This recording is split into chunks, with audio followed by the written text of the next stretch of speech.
प्रातः स्मरणीय विश्ववंदनीय संतों के सम्राट सदगुरु कबीर देव जी के पावन चरण कमलों में त्रैवार बंदगी करते हुए मेरे मन मंदिर के आराध्य प्रातः स्मरणीय परम पूज्य गुरुदेव जी, अर्चनीय वंदनीय संत समाज, समस्त संत गुरुजनों के चरण कमलों में त्रैवार बंदगी करते हुए इस चैनल से जुड़े हुए समस्त श्रोता बंधुओं को, माता बहनों को, नन्हे मुन्ने प्यारे प्यारे बच्चों को, आदरणीय बुजुर्ग दादा दादियों को, सभी को सुबह की हार्दिक शुभकामनाएं हैं। आज का दिन सभी के लिए सुखद एवं मंगलमय हो। आइए संतों के सम्राट सदगुरु कबीर देव जी का बीजक ग्रंथ रत्न, जिस पर हम चर्चा कर रहे हैं। कल हमने चर्चा की थी कि सदगुरु कबीर साहब ने कहा है कि शास्त्रों को जो स्वतः प्रमाण मानकर या आप्त वचन या प्रभु वचन या ईश्वर वचन कह करके उनकी बातों पर जो हम विचार नहीं करते हैं, अक्षर अक्षर उनको हम सत्य मान लेते हैं, सदगुरु कबीर साहब जी कहते हैं इससे हमारा कल्याण होने वाला नहीं है। क्योंकि उन बातों में बहुत सारी चमत्कार की, अंधविश्वास की, कर्मकांड की, पाखंड की बातें भी लोगों ने प्रक्षेप में जोड़ दी हैं। महापुरुषों ने ना लिखी हो उस समय, बीच में भी जैसे सदगुरु कबीर साहब जी की जितनी वाणी को हम जानते या सुनते हैं, बीजक में तो ऐसा नहीं है, लेकिन बीजक से अलग भी सदगुरु कबीर साहब जी की वाणियां पढ़ी जाती हैं, सुनी जाती हैं, जिसमें सदगुरु कबीर साहब जी ने ऐसा कहा नहीं है जैसा उसमें लिख दिया गया है। तो इसलिए सदगुरु कबीर साहब जी कहते हैं भाई बहुत पुरानी पुस्तकें हैं धर्म ग्रंथ, इन पर आज हमें विचार करने की आवश्यकता है। कल हम आपसे कुछ बात करें, अभी हम बात करें वही की वही बात आप दूसरे के सामने वैसे के वैसे नहीं रख सकते, कुछ घटाएंगे कुछ बढ़ाएंगे। इसलिए सदगुरु कबीर साहब जी ने कहा है कि दद्दा देखूं बिनसन हारा और जस देखूं सस करहूं विचारा। तो हमें सदैव विचार करते रहना, करहूं विचार तो सब दुख जाई और परिहरि झूठा केर सगाई। कर विचार विकार परिहरि तरण तारण सोए, कहें कबीर भगवंत भजो नर दुतिया और न कोई। कर विचार, विचार करके विकारों का परित्याग करो। कर विचार विकार परिहर तरण तारण सोए, वही तरने वाला है, वही तारने वाला है। जो विचारवान है, जो विचार नहीं करता वो तर नहीं सकता, जो विचारवान नहीं है वो दूसरे को भी नहीं तार सकता। इसलिए साहेब जी कहते हैं कर विचार विकार परिहरि तरण तारण सोए, कहीं कबीर भगवंत भजो नर दुतिया और न कोई। जो विचार करता है, विकारों का परित्याग करता है, वही हमारे जीवन का उद्धार कर सकता है, क्योंकि उसका उद्धार हो चुका है। जो विकारों में लिपटा है, केवल चमत्कार की बातें मानता है, न वो स्वयं तरा हुआ है, न दूसरों को तार सकता है। इसलिए सदगुरु कबीर साहब जी कहते हैं भगवान तो यही है जो तर गया है और दूसरों को तारने में सक्षम है। तो तारने का कारण क्या है, साधन क्या है? हमारा आपका विवेक, हमारा आपका विचार। इसलिए सदैव सदा विचार करो मोरे भाई और जौलों देह बिनस ना जाई। सदा विचार करते रहो।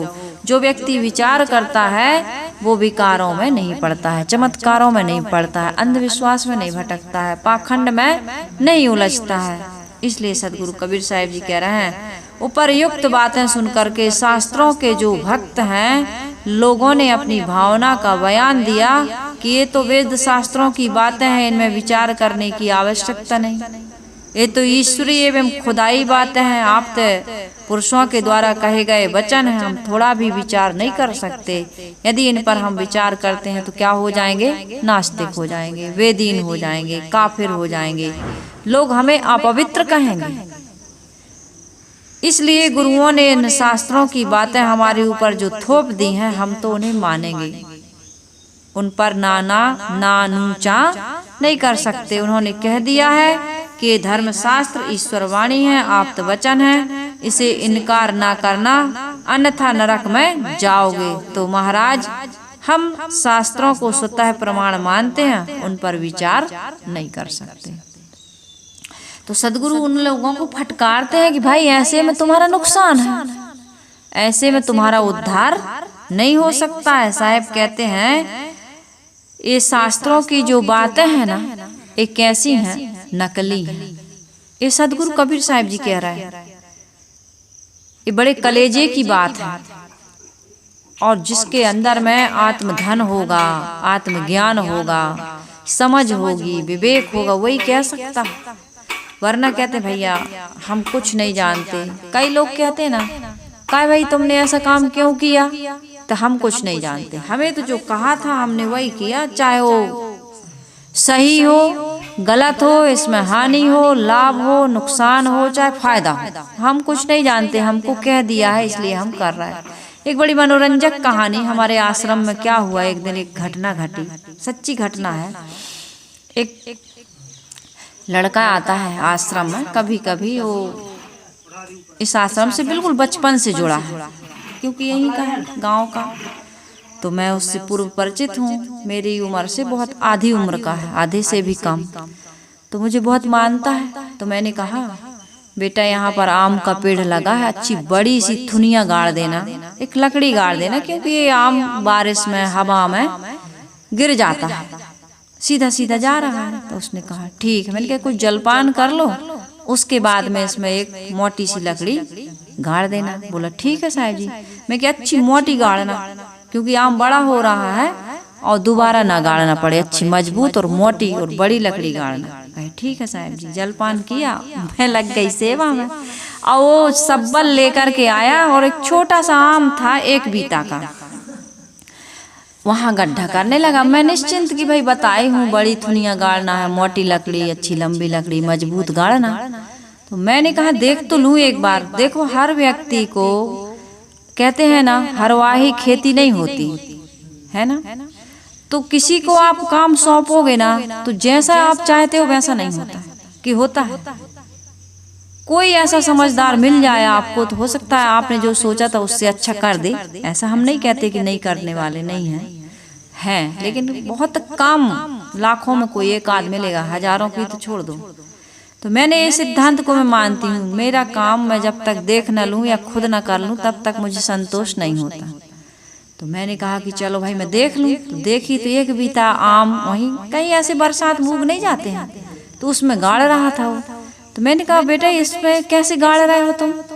मैंने कहा इतना बड़ा आम नहीं दिखा तुमको, 10 फीट का आम वो नहीं दिखा, और तुम 1 फीट के आम में इतनी बड़ी थुनिया गाड़ रहे हो। तो इतना हंसा, वो भी इतना हंसा। उस पर से उसने एक कहानी सुनाई। कहा साहब जी 3 व्यक्ति थे और 3 व्यक्तियों को एक एक काम दिया था। हमने कहा क्या काम दिया था। बोले एक को काम दिया था कि गड्ढा खोदना, दूसरे को कहा था कि मिट्टी निकालना और पाटना, और तीसरे को कहा था कि इसमें पौधे लगाना। तो तीनों को अपने अपने काम बटे हुए थे, लेकिन एक आया नहीं था और 2 आदमी काम कर रहे थे। भाई हमको तो काम बताया है। तो 2 आदमी भी कौन थे, एक गड्ढा खोदने वाला था और एक गड्ढा पाटने वाला था। आम लगाने वाला या पौधा लगाने वाला नहीं आया था उसमें। तो एक खोद रहा था और एक पाट रहा था। लोगों ने देखा कि भाई ये क्या कर रहे हो, हमें समझ में नहीं आ रहा है। एक खोद रहा है और दूसरा उसको तुरंत पाट देता है, आखिर तुम लोग कर क्या रहे हैं। एक खोद रहा है एक पाट रहा है। भैया हम अपना काम कर रहे हैं, जो हमें बताया गया है वो काम हम कर रहे हैं। कहे लेकिन इससे फायदा क्या हो रहा है, फायदा नुकसान हम नहीं जानते, हमें जो कहा है हम वही काम कर रहे हैं। कहे ऐसा कैसा काम कहा। कहे भैया बात ये है कि हम 3 लोग थे, लेकिन आज 2 लोग आए हैं। कहे क्या काम बताया था। हमको बताया था कि तुमको गड्ढा खोदना है। उसने कहा हमको बताया था कि उस गड्ढे में मिट्टी पाटना है, और तीसरे को बताया था कि इसमें पौधा लगाना है। तो वो पौधा लगाने वाला आया नहीं, तो उसका वो जाने, हम तो गड्ढा खोद रहा है, उसने कहा हम तो गड्ढा पाट रहा है। तो विचार तो करो कि ये गड्ढा खोदने और पाटने से कोई लाभ हो रहा है जब पेड़ लगा ही नहीं।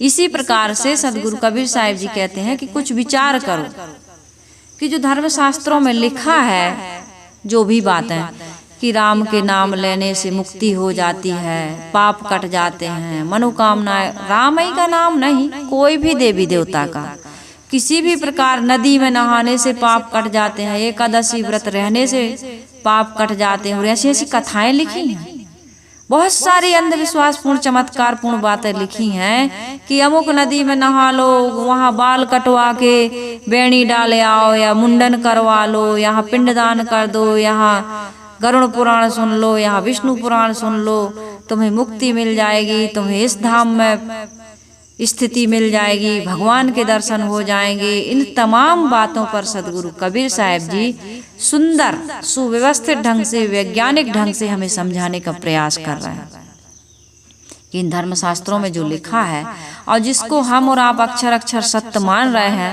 वो यदि विवेक की कसौटी में कस करके देखोगे तो हम और आप दोनों धोखा में हैं। सदगुरु कबीर साहब जी इस धोखे से हमको उबारने के लिए यहाँ कह रहे हैं कि तुमने इन धर्मशास्त्रों की बातों को या व्यास गद्दी पर बैठ करके जो कथा कह रहे हैं उन महापुरुषों की बातों को अपने जीवन में उद्धार के लिए या पाप काटने के लिए या दुख मुक्ति के लिए अक्षर अक्षर सत्य मान लिया है। इससे तुम्हारी सुरक्षा होने वाली नहीं है। जैसे कोई राजा हो और उसको पता चला हो कि मेरे ऊपर कोई हमला करने वाला है, क्या करने वाला है, हमला करने वाला है, चढ़ाई करने वाला है, तो उसने सोचा कि यार अब सुरक्षा करनी चाहिए। तो सुरक्षा के लिए उसने पत्थर की या ईंट की या किसी प्रकार सीमेंट गारे की दीवार परकोटा ना उठाकर उसने किस चीज का परकोटा उठा लिया हो। सदगुरु कबीर साहब जी कहते हैं गोबर कोट उठाया हो रमैया राम। उसने गोबर का कोटा उठाया हो, परकोटा। तो उस गोबर के परकोटे को तोड़ने में, ढाने में कितना टाइम लगेगा? टाइम लगेगा, बचेगा, वो हमलावरों से बच सकता है। इसी प्रकार से सदगुरु कबीर साहब जी कितना सुंदर उदाहरण दे रहे हैं कि हम और आप ये धर्मशास्त्रों की वाणियों को पढ़ करके अक्षर अक्षर शुद्ध सही मान करके, सत्य मान करके, या जो हम कहते हैं आप तो पुरुषों ने कहा, महापुरुषों ने कहा, उन बातों को मान करके विचार किए बिना क्या हमारा उद्धार करवा सकते हैं? क्या पाप कटवा सकते हैं? या दुखों से मुक्ति करा सकते हैं? या हमारी मनोकामनाएं पूरी हो सकती हैं? कभी नहीं हो सकती। सदगुरु कबीर साहब जी कहते हैं ऐसा होना असंभव। हमारे गुरुदेव जी कहा करते थे कि हजारों शास्त्र वचन घड़े को कपड़ा नहीं बना सकते और कपड़े को घड़ा नहीं बना सकते। चाहे कितने भी बड़े महापुरुष कहते हों, चाहे भगवान ही आ जाए, मरी हुई मक्खी को नहीं जला सकते। ये जो प्राण प्रतिष्ठा की जाती है मूर्तियों में, क्या वो खाती पीती हैं? क्या वो चलती फिरती हैं? क्या वो हमारे और आपके पाप को काट पाती हैं, हमें रोक पाती हैं पाप कर्म करने से? बताओ, यदि ऐसा हो पाता, मूर्तियों में सच में प्राण प्रतिष्ठा हो जाती, तो आज समाज में मिलावटबाजी, घूसखोरी, काम चोरी, आतंकवाद, व्यभिचार, रेप केस, हत्या केस और ये आतंकवादियों का हमला, ये हमारे देश में विदेश में जो युद्ध हो रहा है, ईरान में, इराक में, पाकिस्तान, हिंदुस्तान का भी कितने लोग वहाँ कश्मीर में मार दिए जाते हैं, कितना ये सब उठा पटक मची हुई है। ये सब होने देता भगवान? जिस भगवान की हम पूजा करते हैं वो भगवान होने देता? अरे भगवान का खंडन नहीं कर रही हूँ, न सदगुरु कबीर साहब जी ने भगवान का खंडन किया है। मैं ये कह रही हूँ कि अपने अंदर जो बैठा हुआ भगवान है उसको जगाओ। ये बाहर का भगवान बना करके तुमने जो ये लिख दिया कि पाप काट देते हैं, वो पापों से मुक्त कर देते हैं, एक मेरी शरण में आ जाओ, मैं तुझे सारे पापों से मुक्त कर दूंगा, ये बातें कह करके हमने उनकी शरणागति तो नहीं ली, बल्कि पाप करके मंदिर में चले गए, पूजा चढ़ाया है, लड्डू चढ़ाया है, घंटा बजाया है, या छत्र चढ़ाया है, आ गए। भगवान तो हमारी मनोकामना पूरी कर देगा, पाप काट देगा, दुखों से मुक्त कर देगा। ऐसा नहीं होता है। भगवान की शरण में जाना अर्थात भगवान कैसा है? कृपालु है, संयमी है, सदाचारी है, परोपकारी है। नहीं देखते हो राम का जीवन? नहीं देखते हो कैसा है? कृष्ण का जीवन नहीं देखते हो कैसा है? बुद्ध, महावीर और संसार के अन्य महापुरुषों का जीवन कैसा है? नहीं देखते हो? वैसे बनो। मेरी शरण में आने का मतलब है सारे विकारों का त्याग कर दो, सारे दोष दुर्गुणों का त्याग कर दो, मेरी शरण में आकर के पाप न कटवाओ, मेरी शरण में आकर के पापों को छोड़ दो, आज तक की ये जो पाप उनको छोड़ दो, ये है मेरी शरण में आना। अभिमन्यु जब मरा था तो कृष्ण के सामने अर्जुन बहुत रो रहे थे कि नहीं रो रहे थे? तो अर्जुन के दुख को देख करके कृष्ण ने अभिमन्यु को जिंदा नहीं किया था, गीता का ज्ञान दिया था, आत्मज्ञान दिया था कि अर्जुन रो मत, आत्मा अमर है, शरीर नाशवान है और इस संसार के संबंध झूठे हैं। कितनी बार वो तुम्हारा पुत्र बना होगा और कितनी बार तुम उसके पुत्र बने होगे, असंख्यों बार ऐसा ही सिलसिला चलता आ रहा है। मुझे सब याद है, तुम्हें याद नहीं है। याद होना मतलब आत्मज्ञान होना। ऐसा कोई याद नहीं रहता कि पूर्व जन्म की बातें सारी जो कि त्यों याद हो। आत्मज्ञान हो जाना ये वास्तविकता है, सच्चाई है कि जीव तो अजर अमर अखंड नित्य सनातन शाश्वत है। ये रूप बदल बदल करके आ रहा है। हमारा आपका कई बार संबंध हो चुका है, कभी पिता के रूप में, कभी पुत्री के रूप में, कभी सास के रूप में, कभी बहू के रूप में। जाता नहीं है कोई यहाँ से दूर चल के, मिलते हैं सब यहीं पर कपड़े बदल बदल के, रूप बदल बदल के, रंग बदल बदल के, संबंध बदल बदल के हम और आप आ रहे हैं। किसी जन्म का मित्र आज बैरी दुश्मन बन जाता है कि नहीं बन जाता है? तो ये सारी चीजें हैं। सदगुरु कबीर साहिब जी बताते हैं कि शास्त्र वचन का प्रमाण दे करके, आप्त वचन का प्रमाण दे करके, ईश्वर वचन का प्रमाण दे करके यदि तुम ये कहते हो या मानते हो कि नहीं उसमें जो लिखा है वो सही है, तो बहुत सारी ऐसी बातें हैं जो बिल्कुल व्यर्थ की हैं, बिल्कुल अंधविश्वास पाखंड पूर्ण चमत्कार पूर्ण है, ये बिल्कुल सही नहीं है। सदगुरु कबीर साहिब जी कहते हैं कि भाई सत्संग को छोड़ करके भागो मत। यदि तुम सत्संग को छोड़ करके भागोगे, अंध प्रमाणों की ओर जाओगे, निर्णय से मुख छिपाओगे, तो तुम क्या बन जाओगे? सचमुच में नास्तिक बन जाओगे। फिर तुम्हारा फिर कभी उद्धार नहीं हो सकता। अंध प्रमाण के पुछलग्गू निर्णय से कतराने वाले बनोगे तो सत्य का मोती नहीं पा सकोगे। सदगुरु कबीर साहिब जी कहते हैं कि भाई लोगों ने कहा कि फिर जब शास्त्र प्रमाण को ना माने, ये जो व्यास गद्दियों से कथाएं हो रही हैं, यानी बड़े बड़े महापुरुष जो कह रहे हैं, लाखों लाखों की भीड़ है जहाँ, उनकी बात ना माने। बहुत सारी ऐसी बातें हैं, हिरनी से बच्चा पैदा हो गया है ना, गाय से बच्चा पैदा हो गया, कान से बच्चा पैदा हो गया, मुंह से बच्चा पैदा हो गया, हनुमान जी की पूंछ थी, हनुमान जी बानर थे। ये बहुत सारी बातें हैं। केकड़ा से हो गया, मकड़ी से हो गया। भगवान ही के कितने सारे अवतार ऐसे हैं जो दो चार ही अवतार है मनुष्य के बस, बाकी तो सब कहीं मच्छ है, कहीं कच्छ है, कहीं बराह है, कहीं सुअर है। क्या क्या हो रहा है? सब हो रहा है कि नहीं बता रहे। ऐसे ऐसे भगवान, ये सब कल्पनाओं की चीज है, ऐसे भगवान नहीं होते हैं। भगवान क्या होता है? भगवान के स्वरूप को समझो, भगवान होता क्या है और मिलेगा कैसे हो भगवान। मैंने और अन्य वीडियो में भी बताया है कि भगवान होता क्या है, मिलेगा कैसे, क्या सचमुच में भगवान हमसे दूर है? इस बात को सदगुरु कबीर साहिब जी हमें बताते हैं।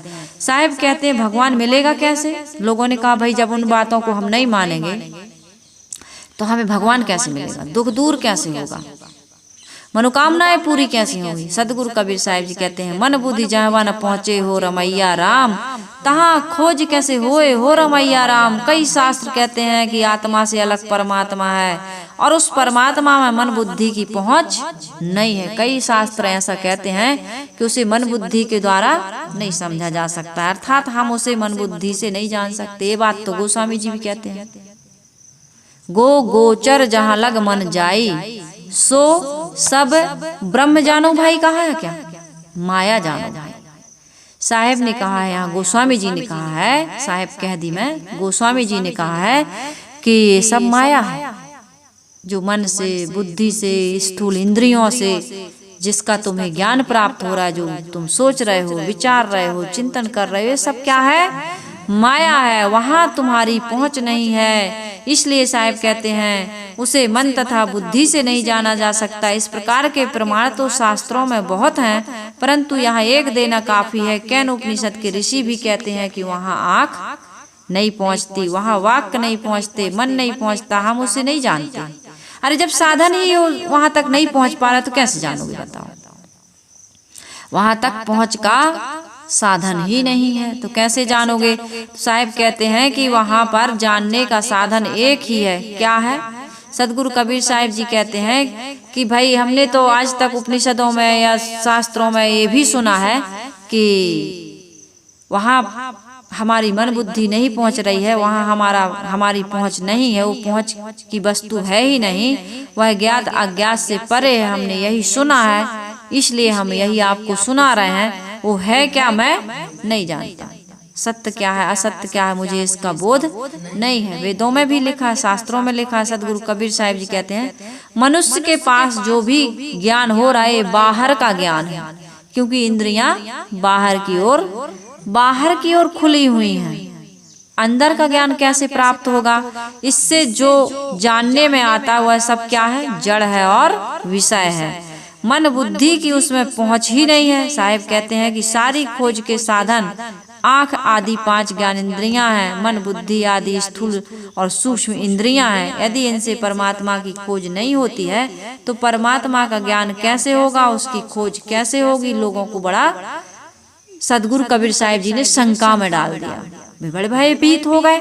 इतने दिनों से मान रहे थे हम, जो सुनते आए थे उसके अनुसार साधना कर रहे थे हम, और कबीर साहिब जी कह रहे बाहर भगवान है ही नहीं।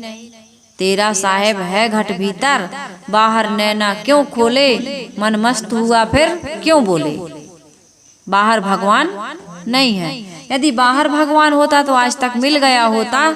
इसलिए साहिब ने कहा है, और हमारे वेद शास्त्र भी कहते हैं कि उपदिष्टानुमंता चा भर्ता भोक्ता महेश्वरा परमात्मेति चापयुक्तो देहे अस्मिन पुरुषा परा।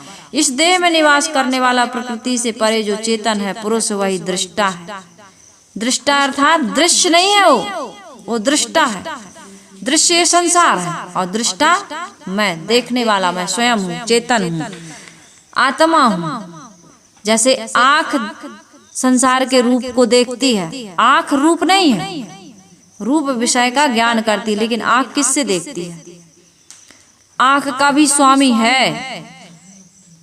यदि मन ना हो तो आँख नहीं देखेगी। आप यहीं से निकल जाओगे, मन कहीं और है, तो हम पूछेंगे वहाँ कितनी कुर्सी टेबल रखी थी, कौन कौन बैठा था? कभी बिल्कुल नहीं देखे। हम वहीं से देख करके आए हैं, लेकिन हमें बिल्कुल भी ध्यान नहीं दिया हमने, हम कुछ भी नहीं देख पाए, है ना? कहोगे कि नहीं? कहते हो कि नहीं कहते? को आप भोजन कर रहे हो, कोई कहता है नमक अमक मिर्ची सब, रुक जाओ अभी एक बार फिर से टेस्ट करके, जब मन नहीं रहता तब तो मन है, लेकिन वहाँ बुद्धि काम नहीं कर रही। पागल आदमी का न मन काम करता न बुद्धि काम करती, उससे तुम कुछ भी पूछ लो, देख तो रहा हो अभी संसार, इसी संसार में है, लेकिन कुछ बता पाता है? नहीं बता पाता है। तो ये आँख का भी स्वामी है, मन है, बुद्धि है, चित्त है, अंतःकरण है, तब वो कोई निर्णय लेता है, कोई काम कर पाता है। और उसका इन सब का स्वामी कौन है? हमारी आत्मा। आत्मा निकल जाए तो कुछ भी काम कोई नहीं करेगा, ये शरीर पड़ा रहेगा, लेकिन कोई भी इसमें क्रिया नहीं होगी। हाँ, क्रिया ये होगी कि परिवर्तन रूप में ये फूलेगा, ये सड़ेगा, ये गलेगा, यही होगी इसकी क्रिया। ज्ञान की क्रिया नहीं हो सकती। ज्ञान की क्रिया तभी तक होती जब तक इसमें चेतन आत्मा निवास कर रहा है। ज्ञान की क्रिया क्यों होती? क्योंकि आत्मा ज्ञान स्वरूप है। इसमें चेतना कब तक रहती है? जब तक इसमें चेतन बैठा हुआ है।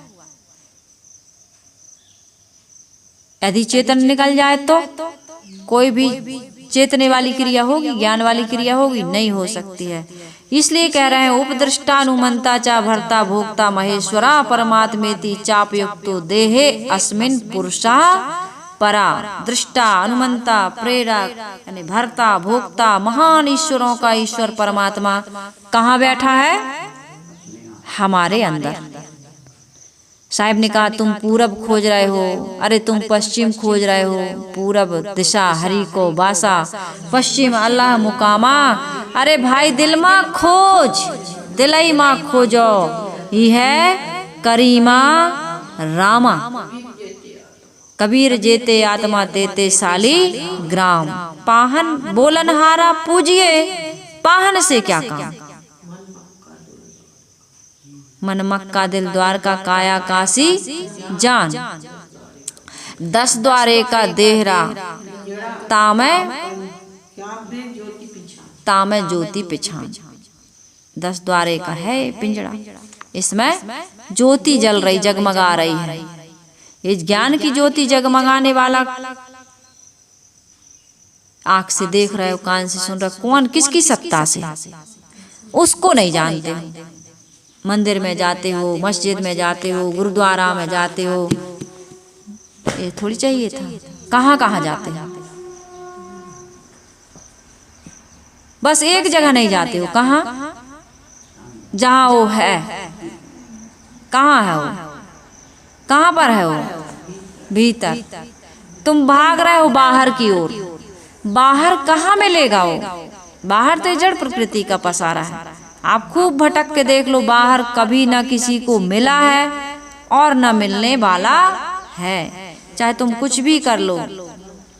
इसलिए हमारे ज्ञानवानों मनीषियों ने कहा प्रज्ञानम ब्रह्म तत्त्वमसि, आत्मा ब्रह्म, अहम ब्रह्मास्मि। 4 वाक्य उन्होंने कहे। ऋग्वेद के ऐत्रेय उपनिषद में कहा है कि प्रज्ञानम ब्रह्म, ज्ञान ही ब्रह्म है। ये ज्ञान करने वाला ही ब्रह्म है, बड़ा है। इससे बड़ा संसार में कोई वस्तु नहीं है। सामवेद छांदोग उपनिषद में कहा गया है तत्त्वमसि, वह तू है, तुम, बाहर नहीं। आय आत्मा ब्रह्म। अथर्ववेद मुंडक उपनिषद के महापुरुष कहते हैं, ऋषि कहते हैं कि ये आत्मा ही ब्रह्म है। अहम ब्रह्मास्मि। अजुर्वेद बृहदारण्यक उपनिषद में कहा है कि मैं ही ब्रह्म हूँ, बाहर कोई ईश्वर ब्रह्म परमात्मा नहीं है। शराफा आरजू होने ने बंदा कर दिया मुझको, वगरना हम भी खुदा थे गर दिले वे मुद्दवा होते।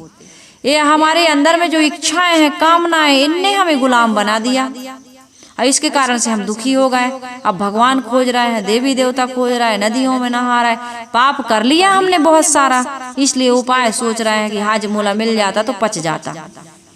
यदि ज्यादा ना खाते, अतिशयोक्ति ना करते तो पचाने की जरूरत ना पड़ती। अब खा लिया ज्यादा, अर्थात आपने अतिशयोक्तियां की।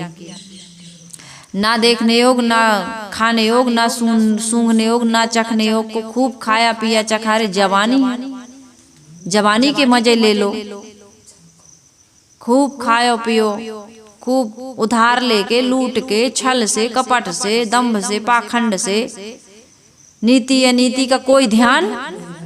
अब मन कचोट रहा है यार, भाई का हक मारा है, माता पिता की सेवा नहीं की हमने, है ना, जिससे पैदा हुए, जिसकी संपत्ति खाई, उसी की सेवा नहीं की। अब मन में बड़ा दुख हो रहा है। अब बाप बन गए, बूढ़े हो गए, तब समझ में आ रहा कि हमारे बाप को हमारी कितनी जरूरत थी। आवाज लगाते थे लेकिन हम मुंह मोड़ के भाग जाते थे। अब हमारे बच्चे जब नहीं सुन रहे, तब पता चला कि यार बाप महतारी होते क्या, जब खुद बन गए। और उस समय समझ में अब उनकी गंगा में, गया में पिंड दान करने से कुछ होगा। जब वो खाते थे तब खिलाया नहीं। एक घर में एक बेटा था और बहू थे और पिताजी थे। पिताजी बहुत बीमार, डॉक्टर के यहाँ ले गए। डॉक्टर ने कहा भैया अब इसका कोई इलाज नहीं है, बुढ़ापे का कोई इलाज होता है, कहीं सब कुछ लगा दूंगा, बस पिताजी को ठीक कर दूंगा। बेटा पैसा एक हद तक हमारे जीवन में सहयोगी है, लेकिन पैसे से सब कुछ थोड़ी होता है। अब तुम बूढ़े हो जाओ, कहो जवानी आ जाए पैसे से, तो ये होने वाला नहीं है। अब तुम बस सेवा कर सकते हो पिताजी की। अब तुम स्वास्थ्य की प्राप्ति नहीं कर सकते हो कि स्वस्थ हो जाएं फिर से, जैसे पहले हष्ट पुष्ट थे वैसे हो, ये नहीं हो सकता है, प्रकृति का एक नियम है। अब इनकी सेवा करो। उसने कहा ठीक है भाई। लेके आया तो कहा अपनी पत्नी से कि हमारे पिताजी को, अपने पापा जी को बड़ा पसंद है, मूंग बड़ा बनाओ और जलेबी भी खाते हैं, मैं बाजार से जलेबी लेकर के आता हूँ। तो जलेबी लेकर के आया और कहा पिताजी उठो, आज आपकी पसंद का मैं भोजन लेकर के आया। कहा बेटा कुछ बड़ा बन रहा है का खुशबू आ रही? कहा आपके लिए बड़ा भी बन रहा है, गरम गरम जलेबी भी लाया। पत्नी को आवाज लगाया जल्दी ले आओ, ठंडा ना हो जाए। पत्नी भी लेके आई, उनको 1-2 जलेबी मुश्किल से खाए और 2 बड़ा। कहा बेटा मैं जा रहा हूँ। यार नहीं पिताजी, अभी कहाँ जा रहे हैं आप तो मेरे सचिन तेंदुलकर हैं, अभी आप 82 के हुए, आपको शतक मारना है, 100 पार करना है। बेटा का ये भी संभव नहीं है, अब मैं ज्यादा दिन नहीं जी सकता हूँ। तो उसने पिताजी ने खूब आशीर्वाद दिया, बेटा खूब खुश रहो, मरने के बाद मेरी गंगा जली मत कराना। एक कौआ को भोजन, कौआ को मैं कौआ बनकर भोजन करने नहीं आऊंगा, तुम बाप को कौआ बना देते हो, तो यही पाप तुम्हें कचोटता है, इसलिए तुम भगवान के यहाँ जाते हो। मोर हीरा हेराए गयो कचरे में, अरे कोई पूरब कोई पश्चिम खोजे, कोई खोजे पानी पत्थरे माँ। मोर हीरा हेराए गयो कचरे में, ये ज्ञान हेरा गया, ये आत्मधन हेरा गया। ये ज्ञान नहीं मिला कि मातृदेवो भव, पितृदेवो भव, आचार्य देवी भव, देवता देवो भव और अतिथि देवो भव। ये ज्ञान गुम गया हमारा। हम तो 64 जोगनी पूजने में लगे हैं, 33 कोटि के देवता पूजने में लगे, नदियों में खूब ठंडी में जा रहे नहाने, अकड़ के वहीं लुढ़क गए। कुंभ मेला में कितने मरे पता है? कैसा सबका मोक्ष हो गए, सीधे बैकुंठ गए। तुम काहे नहीं जा रहे बैकुंठ? तुम काहे मरण इस संसार में, नासवान संसार में तुम काहे के लिए दुख भोग रहे हो? रोज इसको नहला रहे हो, खिला रहे हो, पिला रहे हो, तुम काहे के लिए बैठे हो? तुम भी जाओ ये भीड़ में, सीधा बैकुंठ पहुंच जाओगे। दूसरों को तुमने क्या दिया? अरे तुम्हारे घर के बाप महतारी मर जाते हैं तो क्या लिख देते हो? स्वर्गवासी। देख के आए हो, स्वर्ग गए कि नरक गए, बैला बन गए कि गाय बन गए कि भैंस बन गए कि बिच्छू की सांप क्या बन गए, क्यों पता है? तो ऐसा तुम्हें कह दिया कि स्वर्गवासी हो गए, बैकुंठवासी हो गए, तुम सचमुच में हो जाओगे क्या? जियत ना तरे हो, जीते जीता रहो, मुए का तरे हो। मरने के बाद कोई कैसे तार देगा तुमको? गंगा जली करके, पिंडदान करके, गरुड़ पुराण सुना के, कि कार्ड में लिख करके, या कथा वथा करवा दोगे जैसे परीक्षित के जमाने में हुई थी। आज कथा कराते हैं, हमारे बाप 2 साल हो गए मरे, हम कथा करा रहे, इतने दिन तक ऊपरे थे यूनी में थे, तुरंत क्यों नहीं करा दिए भाई कथा? कल मरे आज कथा कराओ, तुरंत जाए सीधा बैकुंठ। इतने दिन बाद क्यों कराते हो कथा? बताओ क्यों कराते हो इतने दिन बाद कथा? विचारों को क्यों भटकाते रहते हो बाप महतारी को? चाहे कर्जा हो जाए, चाहे तुम बिक जाओ, तुरंत उनको भेजो भाई बैकुंठ, तत्काल। यहाँ मरे कि कुछ भी नहीं, गंगा जली भी बाद में कराओ, पहले कथा कराओ, सीधा बैकुंठ जाए। ये सब ठटकर्म करने की जरूरत नहीं है। तो मोर हीरा हेराए गयो 5-25 3 के भीतर लाग रहे बहु फिक्रे में, सुर नर मुनियति पीर वालिया उलझ गए बहु नखरे में। कहे कबीर परख जिन पाया, पाए लियो है अचरे में, अचरे में, आंचल में। कहाँ पर है? कस्तूरी कुंडल बसे और मृग ढूंढे बनमाई, ऐसे घट घट राम है, अरे दुनिया जानत नाही। सतगुरु कबीर साहब क्यों भटक रहे हो भाई? तुम्हारा तेरा साहेब तेरे पास है, ज्यों तिल माही तेल है, ज्यों चकमक में आग, तेरा साईं तुझ में है, जाग सके तो जाग। उद्घाटन करो उसका, बाहर नहीं, भीतर है, भीतर खोजो। यदि भीतर नहीं खोजोगे तो भगवान मिलने वाला नहीं है। आज तक है ही नहीं तो कहाँ मिलेगा? वो तो तुम्हारे अंदर बैठा है, गढ़ी है अपने हाथों से प्रभु ने 9 महीने में शरीर की सुंदर मूर्ति गढ़ी है अपने हाथों से प्रभु ने 9 महीने में। प्रभु नहीं बनाते, ये कहने का तरीका है। हमारे कर्मों के अनुसार शरीर बनता है। आप ही करता आप कुलाला, बहुविधि बासन गढ़े कुम्हारा। सतगुरु कबीर साहिब जी कहते हैं कर्मों के कर्ता तुम हो, तुम्हारे जैसे कर्म हैं वैसी योनि और खानी में जाओगे। बंधन या मोक्ष तुम्हारे हाथ में है। कृष्ण कह रहे हैं स्वयं कर्म करो तात्मा स्वयं तत्फल मस्मुते, स्वयं भ्रमति संसारे स्वयं तस्मात् मुच्यते। जैसा करते हो वैसा भरते हो, अज्ञान के कारण भटकते हो, ज्ञान हो जाए तो तुम्हारा कल्याण तत्काल हो जाएगा। तुम्हें कल्याण से रोकने वाला इस धरती पर कोई नहीं। यदि कल्याण मिल रहा है तो तुम्हारी वजह से भटक रहे हो। तो कृष्ण ने कहा है अर्जुन से कि अर्जुन ने कहा कृष्ण तुम तो सब कुछ कर सकते हो, इतना मरवाने की क्या जरूरत है, युद्ध करवाने की क्या जरूरत है। जब तुम कहते हो कि मैं ही सर्वशक्तिमान हूं, मैं सब कुछ करता हूं, तुम इनकी बुद्धि पलट दो। वहां अर्जुन से कृष्ण ने कहा है कि मैं कुछ भी नहीं करता हूं, मैं आदमी स्वयं प्रेरिता है, अपनी बुद्धि के अनुसार, अपनी समझ के अनुसार, अपने ज्ञान के अनुसार स्वयं कर्म करता है। ये बुद्धि, ये समझ, ये ज्ञान आदमी को कहाँ से मिलता है?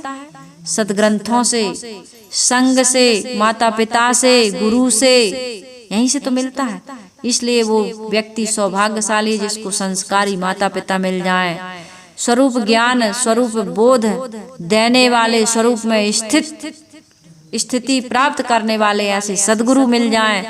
ऐसे सदगुरु कबीर साहिब जी जैसे महापुरुष आज मिल जाएं तो हमारा उद्धार होने में देरी नहीं लगेगी। तो सदगुरु कबीर साहिब जी कहते एक ही काम करो उद्धार के लिए, कल्याण के लिए, मन बुद्धि ढिग फैलाओ हो रमैया राम। मन बुद्धि जहां वहां तुम्हारी नहीं पहुंचती है वहां तुम लगा रहे हो, तो अपनी मन बुद्धि को अपने पास रखो। तो मन बुद्धि ढिग फैल,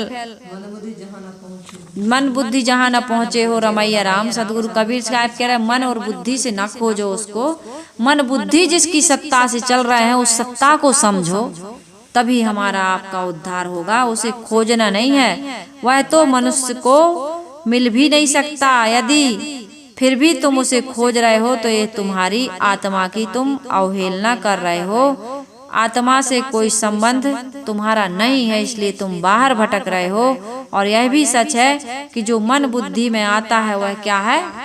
पंच विषय है, पंच विषय, वो परमात्मा नहीं है। साहिब कहते हैं कि युक्त निर्णय सुनकर अपने आप में धैर्य धारण करो।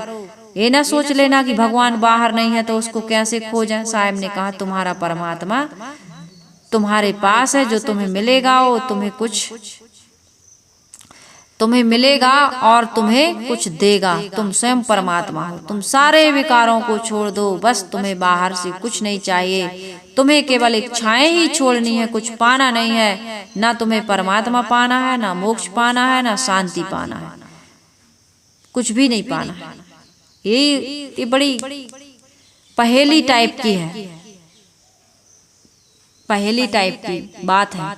आदमी को बस यही घूम जाता है, यही समझ में नहीं आ रहा। इतनी सी समझ उसके पास नहीं आ पा रही है कि तुम्हें खोजना। रामलाल की माँ के 3 बच्चे, एक हरीलाल और एक मोतीलाल, तो तीसरे का क्या नाम है? तीसरे का खोजो, तीसरे को खोजो। रामलाल स्वयं है। रामलाल की माँ के 3 बच्चे, हरीलाल और मोतीलाल, और तीसरा रामईलाल। तो यही खोजने वाले को तुम खोजो। खोजने वाले कौन हो? तुम ही सब कुछ हो, बाहर कहीं कुछ भी नहीं हो। बाहर ना खोजो, भीतर तुम ही हो। तुम परमात्मा हो, मुक्त एवं शांत स्वरूप हो। इसलिए तुम युक्त निर्णय सुनकर अपने आप में धैर्य पकड़ो। कितनी खुशी की बात है कि मुझे बाहर कहीं भी नहीं खोजना, नहीं भटकना, बल्कि आज भटकना बंद करना है। बाहर की मंजिल चलने से मिलती है और भीतर की मंजिल रुकने से मिलती है। इसलिए रुक जाओ, ठहर जाओ। न प्राणी पदार्थों में सुख खोजो, न ईश्वर ब्रह्म परमात्मा में सुख खोजो। अरे सुख की इच्छा का ही त्याग कर दो, तुमसे बड़ा सुखी और कौन होगा। चाह गई चिंता मिटी मनुआ बेपरवाह, और जिनको कुछ नहीं चाहिए सो साहनपति साह। चाह की सुख की चाह ही हमको दरिद्र बना रही है, इसलिए इस दरिद्रता का त्याग करो। तुम अधैर्य, इच्छाएं तथा अज्ञान को छोड़ दो। तुम अपने आप में तृप्त हो जाओगे, संतुष्ट हो जाओगे, सुखी हो जाओगे, मुक्त हो जाओगे, उद्धार हो जाएगा। ये आवागमन से सदा सदा के लिए तुम्हें छुट्टी मिल जाएगी। सदगुरु कबीर साहिब जी कहते हैं मन बड़ी रहल लजाए हो रमैया राम। लोगों ने सुना तो उनको बड़ी लाज आई। अरे हम तो बड़े भूल में थे, अज्ञान में थे, हम तो बाहर भटक रहे थे। अभी तक इंद्रियों के भोगों को हमने भोगा, लगा कि मिल जाएगा, सुख मिल जाएगा, तृप्ति मिल जाएगी, इच्छा पूरी हो जाएगी, नहीं हुई। फिर हमने भगवान परमात्मा को ढूंढना शुरू किया कि वो मिल जाएगा, वो मिल जाएगा, नहीं मिला। कबीर साहब मिल गए बीच में, कहते भैया बाहर नहीं है, भीतर है, तुम ही हो, बस तुम्हें बाहर खोजना बंद कर दो। लोगों ने कहा इतनी सरल बात हमको समझ में नहीं आ रही थी, हम तो आज तक लोगों के द्वारा बाहर ही भटकाए हुए भटक रहे थे। उन्होंने सोचा कि हम शास्त्रों की दुहाई देकर तथा अलग परमात्मा खोज करके बहुत गलत कर रहे थे। साहेब ने तो ठीक समझाया, ऐसा सत्य दृष्टा तो दुर्लभ है। ऐसे गुरु के चरणों में सर्वस्व निछावर करना चाहिए। इतना निष्पक्ष और सत्य ज्ञान गुरु परम वंदनीय और श्रद्धेय है। ऐसे गुरु को पाकर के वो कृतकृत्य हो गए। उनके अनेक जन्मों के शुभ संस्कार मानो उदित हो गए और ऐसे गुरु मिल गए जो बाहर भटकते हुए को उन्होंने भीतर की ओर उनका बस उनकी दिशा ही तो परिवर्तन कर दी। बाहर नहीं, भीतर खोजो। और बाहर से जितना भी तुमने उद्वेग, अशांति या दुनिया के जो विकार पाल रखे हैं, बाहर से कुछ भी पाने की इच्छा, उसको त्याग दो बस। और तुम्हें कुछ भी करने की आवश्यकता नहीं, ज्यादा पढ़ने लिखने की, ज्यादा ये कथा प्रवचन वार्ता कहने सुनने की भी आवश्यकता नहीं। जितना मौन हो जाओ। लोग फोन करते हैं, तरह तरह के प्रश्न करते हैं, जितना सुना जा रहा है सदग्रंथों को मंगा करके पढ़िए और उस पर चलिए। ज्यादा तर्क को तर्क करने की, उससे नहीं मिलता परमात्मा, उससे नहीं मिलती है शांति, उससे नहीं मिलती है तुम्हारी मंजिल। लोग कहते हैं थोड़ा सा हमसे चर्चा करो, हमसे शास्त्रार्थ करो। भाई मैं कोई ज्यादा ज्ञानी नहीं हूँ और न मुझे ज्ञान की डिग्री चाहिए। मैं तो आत्म ज्ञान में रमने के लिए सबको सलाह देती हूँ और स्वयं भी आत्म राम में रमने का प्रयास करती हूँ। और मुझे अपने आप से ही फुर्सत नहीं है तो मैं आपसे क्या बात करूँ ज्यादा, क्योंकि बात में बात बढ़ती जाती है। समझने वाले को ज्यादा बकवास करने की जरूरत नहीं होती है। हाँ, जो नहीं समझ रहे हैं उनको दो चार शब्द समझाओ, समझ जाते हैं। अब इधर का प्रमाण, उधर का प्रमाण, ये वो, भाई ये हम कोई बड़े विद्वान नहीं है कि आप हमसे बड़ा शास्त्रार्थ करने के लिए फोन में। और अरे शास्त्रार्थ करना है तो आओ हमारे पास, यहाँ आओ, फेस टू फेस करो। फोन में हमारे पास इतना समय नहीं है कि हम आपसे शास्त्रार्थ करने के लिए बैठ जाएं। हमारा विषय शास्त्रार्थ का नहीं, हमारा विषय साधना का है। साधना करिए, जो जानते हैं उसको जीवन में उतारिए, तब हमारा आपका कल्याण होगा। साहब ने पुनः उन भक्तों से कहा, फिर पाछे जन हेरऊं हो रमैया राम, काल भूत सब आई हो रमैया राम। हे बटोही, यहाँ से जाकर इन सत्य निर्णयों को भूल करके फिर पीछे से बाहर ईश्वर खोजने में मत लग जाना, क्योंकि तुम्हारी आत्मा एवं चेतना से अलग कोई परमात्मा या ईश्वर नहीं है। यदि है तो सब कालभूत है। कालभूत यानी नकली, बनावटी, कृत्रिम। तुमसे अलग जितने भी ये देवी देवता हैं, ईश्वर ब्रह्म परमात्मा है, तुम्हारे बनाए हुए नकली हैं, वो बनावटी हैं, कृत्रिम है। इनकी आवश्यकता कब तक पड़ती है? स्थूल रूप से कब तक हमें जरूरत है? हाँ, कोई चित्र है तो मान लो हमारे यहाँ कबीर साहिब जी का चित्र लगा है, हमारे गुरुदेव जी का चित्र लगा है, महापुरुषों का लगा, राम का लगा, कृष्ण का लगा, उनकी याद दिलाती है। उनके चरित्र को हम जीवन में आचरित कर सकें, इसके लिए चित्र की या मूर्ति की आवश्यकता है। और पूजा हम इसलिए करते हैं कि उनके प्रति हमारी आस्था जागृत हो जाए। आस्था ही तो नहीं बन पा रही, तो आस्था जागृत करने के लिए पूजा करिए, चित्र रखिए, उनको साफ सुथरा रख, खिलाइए पिलाइए मत। वो खाते पीते नहीं हैं। हाँ, दीप जलाते हो अच्छी बात है, दीप जलाना चाहिए। अगरबत्ती लगाते हो सुगंधी आती है, वातावरण अच्छा रहता है, होना चाहिए, उसका खंडन नहीं है। चित्रों को, महापुरुषों को फाड़ के फेंक दो, उखाड़ के कहीं नदी में ठंडा कर दो, ये गलत बात है, बिल्कुल नहीं होना चाहिए। महापुरुष हमारे श्रद्धेय हैं, आदरणीय हैं, स्मरणीय हैं। इनके चित्र, इनकी मूर्तियां हमारे घर में हों। पूजा करो, पूरी जानकारी रखो। पूजा, यानी पूरी यानी जानकारी। कबीर साहब क्या थे? उन्होंने क्या ज्ञान दिया हमको? उनके चरित्र को जीवन में जब तक नहीं उतारोगे तब तक हमारा इस चित्र लगाना सार्थक नहीं होगा, व्यर्थ है। इसलिए सदगुरु कबीर साहिब जी कहते हैं, कहें कबीर सुनो संतो हो रमैया राम, मन बुद्धि ढिग फैलाया हो रमैया राम। मन और बुद्धि को अपने पास रखो। कबीर साहिब ने इस पद के अंत में कहा है, संतो हे राम रमता राम बटोही जीवो, तुम सब आगे के लिए सावधान रहना और अपने मन तथा बुद्धि को अपने ही पास फैलाना, बाहर मत फैलाना। अर्थात अपने मन बुद्धि का सही उपयोग करना, काल्पनिक वस्तुओं की प्राप्ति की दुराशा नहीं करना, किंतु आत्म अनुसंधान करना। यह जीव, यह आत्मा ही मन बुद्धि का प्रकाशक है, परंतु मन बुद्धि से उलटकर इनसे आत्मशोधन में सहायता मिलती है। सदगुरु कबीर साहिब जी कहते हैं, तुम अपने मन और बुद्धि का उपयोग व्यर्थ की बातों में ना करो, किंतु अपने कल्याण में करो। मन बुद्धि ढिग फैलाने का मतलब यही है कि अपनी आत्मा का उद्धार करो। मन बुद्धि ढिग फैलाओ, अपने आप में लौटो। ये मन बुद्धि बाहर ना फैलाओ, बाहर फैलाने से कल्याण नहीं होगा, उलझ रहे हो तुम।